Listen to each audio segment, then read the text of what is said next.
Je suis Pascal Piquet, 57 ans, agriculteur à Évignac-la-Tour, à 18 km de Dinan, en exploitation polyculture élevage.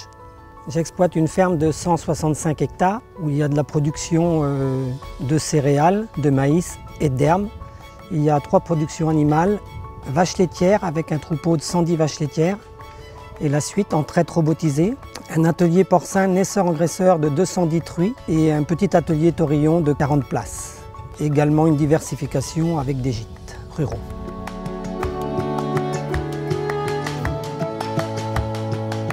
Donc sur l'exploitation, je m'occupe principalement du paillage des animaux, raclage, paillage le matin. En porc, je m'occupe de l'approvisionnement maïs et tout ce qui est traitement des déjections et évacuation. Et j'ai en charge aussi toutes les cultures et l'entretien du matériel d'élevage et de culture. Donc mon épouse s'occupe plus du suivi des vaches laitières, donc du suivi des robots, de l'alimentation de tout ce qui est petits veaux, et en porc, elle s'occupe de la partie reproduction. Les outils digitaux qu'on a mis en place sur l'exploitation, on a commencé en 1990 à mettre une machine à soupe en porc pour avoir une alimentation automatique. Il y a 4 ans, on a mis des robots de traite pour libérer la contrainte matin et soir.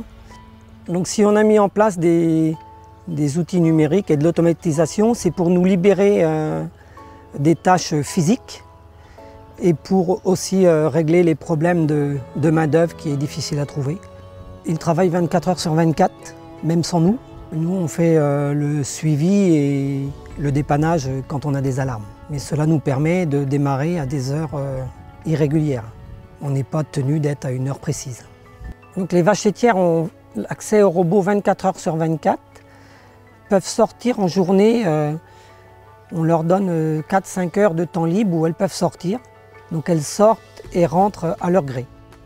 Donc les vaches sont autonomes, elles sont en quasi-liberté. C'est elles qui choisissent d'aller se faire traire à l'heure où elles veulent, d'aller manger, d'aller se coucher ou de sortir se promener dans la prairie et manger de l'herbe. Donc du coup, leur qualité de vie s'en trouve améliorée parce qu'elles ne sont jamais forcées, c'est elles qui décident ce qu'elles font.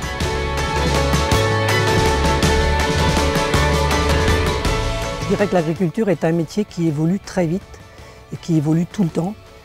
Moi j'ai connu avec mes parents il y a 40 ans la traite à la main. Aujourd'hui on est en traite robotisée et tous les métiers de l'agriculture bougent très vite et continueront à évoluer. Donc je participe à Parcours d'agriculteur justement pour montrer ce qui est l'agriculture aujourd'hui en Bretagne ou une partie de l'agriculture en Bretagne et pour représenter aussi le Grand Ouest.